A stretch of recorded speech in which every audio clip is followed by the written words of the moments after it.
basically really found his calling while he was in Jesuit training. Where other people might go someplace quiet and do a lot of meditation, he went and lived with homeless people. He slept in doorways, he begged for food, he tried to get showers in different shelters.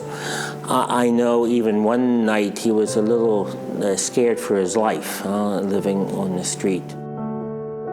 And he really found God for him in the homeless people there. He could look past the disheveled clothing, the sunburn, the scars of living outdoors. He saw them as a patient who needed care. I see you, I hear you, you're not invisible. That, to me, epitomizes my boss. I was suicidal and had a lot of mental issues, and he saw me as a patient.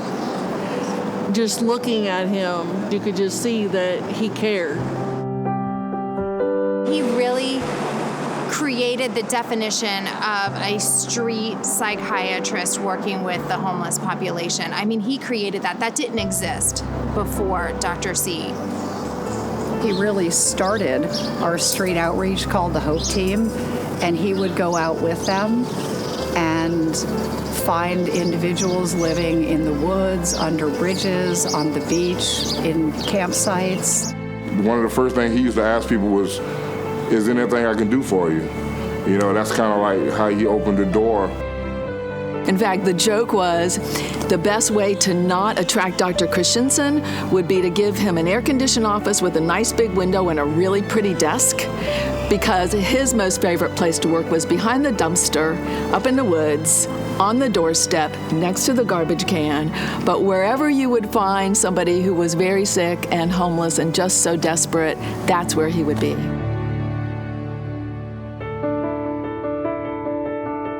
He was a professor at the University of Florida, and so we contracted for his services. He was a nationally renowned expert on street psychiatry, recognized all over the country. But what made me so proud is there were always students with him, and it was almost an infectious learning about the humanistic qualities of a great physician. Through his charisma and his wit and his humor, he was able to attract more people to the task of working with the homeless. We're making him out to be a saint, and he was a saint, but he did have a pretty dry and wicked sense of humor. Sometimes he would make sarcastic comments just to throw you off guard, and you're like, can I laugh at that? I don't know. I was the obnoxious, smart-ass student, and I raised my hand and I said, Dr. Christensen, can you Baker Act your friends? And his response was, well, maybe your friends, Rob. It was just, like the perfect way to head off the kind of wisecracking student.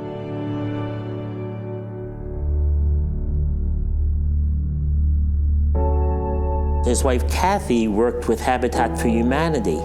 And so they had decided a few years back the way they would celebrate their anniversary each year is pick a different place and go and spend the week working with Habitat for Humanity, building homes for the homeless. I thought, how else would these two people spend their anniversary? Of course, that's what they were doing, and they were in Zambia doing exactly that. Dr. C ran every morning religiously. He went out to run, and he never came back. He was hit by a hit-and-run driver. Everyone in the shelter came out. It was staff, it was patients, it was residents out in the middle of the circle, right there at the shelter, and memorialized him at the place that he loved and at the place that loved him.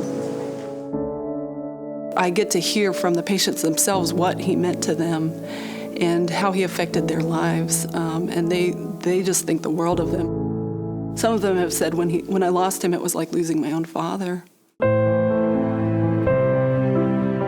One thing I'm very pleased at is that his work will continue. It will continue to be a fabric of our medical school. Former students will write in about how just instrumental he was in shaping their careers and helping them to stick up for their values. So I think he would consider that the biggest honor. I think his legacy should be and is doing whatever it takes. If it is delivering medical care behind the dumpster, then of course that's where it has to happen. That's what he taught everybody, I think. That's his legacy. He taught so many people that, that all lives matter. He was a friend, he was a mentor, he was my therapist, because Lord knows I needed it at times.